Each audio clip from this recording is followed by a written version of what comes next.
Hello friends, welcome to comfort Tamil. Friends, இன்றைக்கி ரொம்ப டேஸ்டியாக குயிக்காக செய்யக்கூடிய ஒரு சூப்பரான ஸ்நாக்ஸ் ரெசிபி தாங்க செய்ய போகிறோம். இந்த ஸ்நாக்ஸ் பார்த்தீங்கன்னா மலைக்கு சுட சுட செஞ்சு சாப்பிடும்போது சும்மா அட்டகாசமாக இருக்குங்க.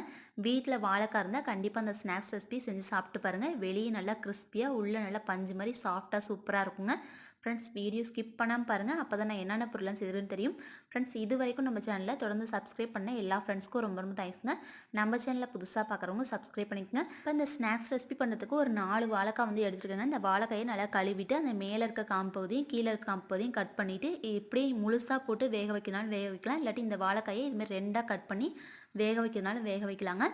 இந்த ஸ்நாக்ஸ் பார்த்திங்கன்னா வாழைக்காய் வீட்டில் இல்லாத டைமில் உருளைக்கிழங்கு எது இருந்ததுன்னா இதே மெத்தடில் மற்ற பொருட்கள் எல்லாமே சேர்த்துட்டு இந்த ஸ்நாக்ஸ் வந்து ரெடி பண்ணிக்கலாங்க. உருளைக்கிழங்கு பயன்படுத்தி இப்போ அந்த வாழைக்காயை இதுமாரி 2ஆக கட் பண்ணிவிட்டு வேக வச்சு எடுத்துக்கலாங்க. குக்கரில் வேக வச்சோம்னா டக்குன்னு ஒரு விசில் வச்சு எடுத்தால் போதும். இல்லாட்டி நீங்கள் பாத்திரத்தில் கூட தண்ணி ஊற்றி அந்த வாழைக்காய் வந்து வேக வச்சு எடுத்துக்கலாங்க.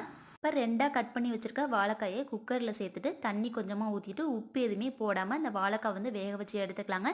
குக்கர் மூடி போட்டு மூடிட்டு ஒரு விசில் வச்சு எடுத்தால் போதுங்க. 2 விசில்லாம் வச்சு எடுத்தோம்னா அந்த வாழைக்காய் நல்லா வந்து குழஞ்சி போயிடும். நீங்கள் அந்த வாழைக்காய் வந்து கொலன்னு நல்லா மசிய வச்சு இந்த ஸ்நாக்ஸ் செய்கிற மாதிரி இருந்தால் 2 விசில் வச்சு எடுத்துக்கலாம்.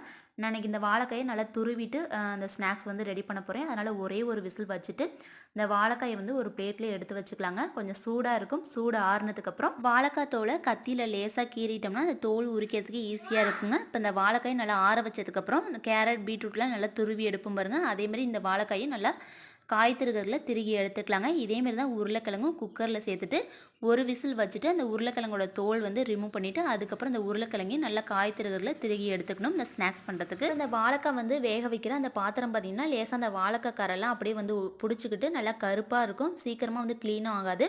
அந்த பாத்திரம் வந்து நல்லா பளிச்சுன்னு க்ளீன் ஆகணும்னா வீட்டில் வந்து இட்லி மாவு நல்லா புளிச்சு போயிருந்ததுன்னா அந்த மாவு வந்து ஊற்றி வச்சுட்டு கொஞ்சமாக தண்ணி ஊற்றி நைட்டு அந்த பாத்திரத்தை அப்படியே வந்து வச்சுருங்க. அடுத்த நாள் வந்து காலையில் விளக்கும் போது அந்த பாத்திரம் வந்து நல்லா பளிச்சுன்னு வந்து மாறிடுங்க.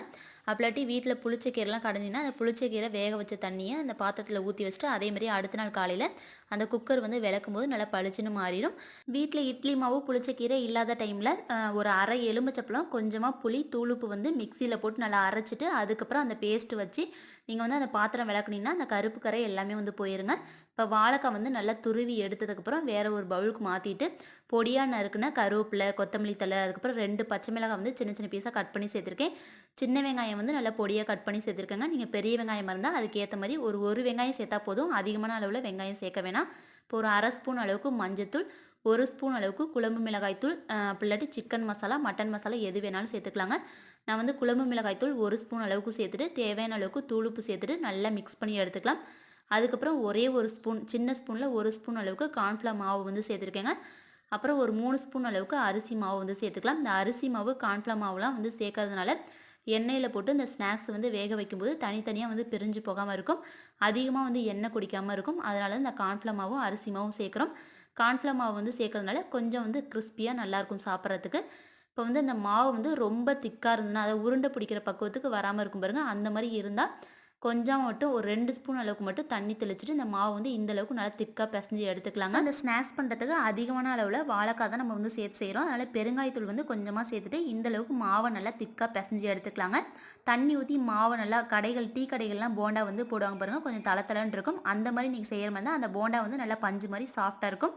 வெளியே நல்லா மொறுன்னு உள்ளே நல்லா ஸ்பான்ச்சியாக கிடைக்கணும். இந்தளவுக்கு மாவு வந்து நல்லா திக்காக பிசைஞ்சு எடுத்ததுக்கப்புறம் கையில் கொஞ்சமாக எண்ணெய் வந்து அப்ளை பண்ணிவிட்டு தேவையான அளவுக்கு கொஞ்சமாக மாவு எடுத்துட்டு கோலா உருண்டைக்கெலாம் அந்த உருண்டை வந்து உருட்டுவோம் பாருங்கள். அது மாதிரி இன்றைக்கி உருட்டி எடுத்துக்கிறேங்க. இல்லாட்டி சின்னதாக குட்டியான போண்டா மாதிரி செஞ்சுக்கலாம். வடை மாதிரி வந்து தட்டி கொடுக்கலாம். உங்கள் குழந்தைங்களுக்கு பிடிச்ச ஷேப்பில் இந்த ஸ்நாக்ஸ் வந்து ரெடி பண்ணி கொடுக்கலாங்க. சிலிண்டர் ஷேப்பில் அப்புறம் புல்லட் ஷேப்பில் இந்த மாதிரிலாம் ஸ்நாக்ஸ் வந்து ரெடி பண்ணி கொடுக்கலாம். இப்போ இதே மாவை பயன்படுத்தி அப்படியே வாழைக்காய் அடை தோசை மாதிரி கூட செஞ்சு சாப்பிட்லாங்க. வாழையில கொஞ்சமாக எண்ணெய் வந்து தடவிட்டு இந்த மாவு வந்து கையிலே அப்படியே நல்லா அடை தோசை மாதிரி தட்டிட்டு அதுக்கப்புறம் தோசைக்கல்லில் போட்டு 2 பக்கம் வேக வச்சுட்டுனா வாழைக்காய் அடை தோசை வந்து ரெடி ஆயிருங்க.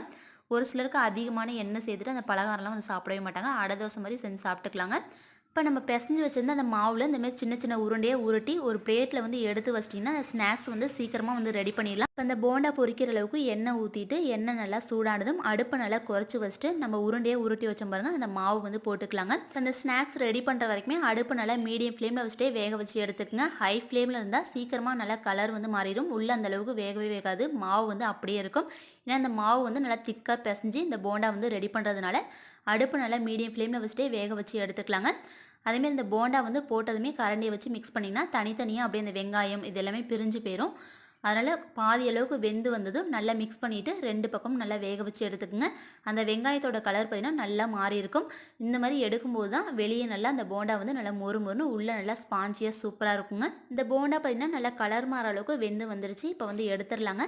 இந்த வாழைக்காய் போண்டா பார்த்திங்கன்னா மலைக்கு சுட சுட செஞ்சு சாப்பிடும்போது சும்மா அட்டகாசமாக வேறு லெவல் டேஸ்ட்டில் இருக்கும். டீ காஃபியோடலாம் ஸ்நாக்ஸாக வச்சு சாப்பிட்லாம். குழந்தைங்க ஸ்கூல் விட்டு வந்து டக்குன்னு இந்த ஸ்நாக்ஸ் வந்து ரெடி பண்ணி கொடுக்கலாம். ஒரு சிலருக்கு வாழைக்காயில் செய்கிற அந்த ரெசிபி எதுவுமே வந்து பிடிக்கவே பிடிக்காது. இந்த மாதிரி ஸ்நாக்ஸ் வந்து செஞ்சு கொடுத்தா வெளியே நல்லா முறுமுறுன்னு உள்ளே நல்லா ஸ்பான்ச்சியாக சூப்பராக இருக்கும். இப்போ அந்த போண்டாவை வந்து பிச்சும் காமிக்கிறேன் எந்த அளவுக்கு உள்ளே நல்லா சாஃப்டாக பஞ்சு மாதிரி வெளியே நல்லா முறுமுறுன்னு கிறிஸ்பியாக இருக்குன்னு பாருங்கள். இதே மெத்தடில் இந்த வாழைக்காய் போண்டா செஞ்சு கொடுத்தா கண்டிப்பாக குழந்தைங்க வந்து அடிக்கடி செஞ்சு கொடுக்க சொல்லி கேட்டுகிட்டே இருப்பாங்க. ஃப்ரெண்ட்ஸ், இந்த டேஸ்டியான கிறிஸ்பியான வாழைக்காய் போண்டா செஞ்சு சாப்பிட்டு பார்த்துட்டு எப்படின்னு கமெண்ட் பண்ணுங்கள். இந்த வீடியோ கண்டிப்பாக உங்கள் எல்லாருக்கும் ரொம்ப ரொம்ப யூஸ்ஃபுல்லாக இருக்கும்னு நினைக்கிறேன். வீடியோ பிடிச்சிருந்தா நம்ம சேனலில் புதுசாக பார்க்குறவங்க சப்ஸ்கிரைப் பண்ணிக்கோங்க. உங்கள் ஃப்ரெண்ட்ஸ் எல்லாருக்கும் நிறைய பேர் ஷேர் பண்ணுங்கள். அவங்க எல்லாருக்குமே ரொம்ப யூஸ்ஃபுல்லாக இருக்கும். Okay friends, thank you so much.